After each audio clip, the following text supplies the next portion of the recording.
Qiyshiq diska mashinaning dushmani, nimaga bunaqa deyapman, sizlarga keltirib beraman. Li 9 ni komplet diskalari keldi remontga, hammasini yuza qismida bunaqa qirilgan joylari bor ekan. Uchtasida yorug'lar bor ekan, yorug'larni chiroyli qilib svarkalarni qo'yib oldik. Endi bularni qiyshiqlarni to'g'rilab beramiz. Kraskalarni qilib berishda kelishalmadi egalari bilan, endi kraskalarni o'zlari qildirib olishadi. Hozirgi holatda endi bularni qiyshiqlarni to'g'rilab beramiz. Kraskagacha bo'lgan holatga tayyorlab beramiz diskalarni. Birinchi diska apparatga qo'yib remontini boshlab oldi. Ichki tomonda ancha-muncha qiyshiqlar bor ekan, sakratyapti. Qiyshiq diska mashinani dushmani. Nimaga bunaqa deyapman, sizlarga keltirib beraman. Qiyshiq diska mashinani likillatmasligi mumkin, lekin ikkita kattagina minusi bor. Birinchisi, yangi qo'ygan balonlarni noto'g'ri yeydi, ikkinchisi stupis sapachini to'kib tashlaydi, ovoz berib yuboradi g'ing'illab. Shunisiga e'tiborli bo'lasizlar. Sizlarga maslahatim, to'rtta yangi balon qo'yishdan oldin hech yo'q, to'rala diskangizni bitta nazorat qilib tekshirib olishlarni maslahat beraman.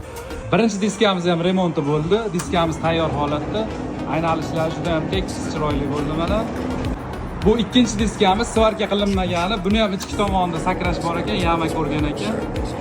Ikkinchi diskamiz ham tayyor bo'ldi, tekis bo'ldi, aynalishiga e'tibor beramiz. Bu uchinchi diskamiz. Uchinchi diskamizda ham ichki tomonida ancha sakrash bor ekan. Uchinchi diskamiz ham tayyor bo'ldi, aynalishlariga e'tibor beramiz. Tekis bo'ldi bu ham.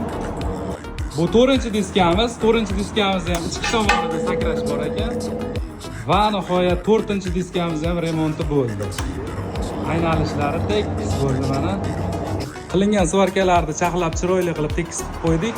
Egalariga berib yuborishga tayyor qilib, karobkalarga solib upakovka qilib qo'ydik. Qilgan ishimiz, bergan ma'lumotlarimiz sizlarga foydali bo'lgan bo'lsa, bizga obuna bo'lib, diskada yuradigan tanishlarga jo'natib qo'yamiz.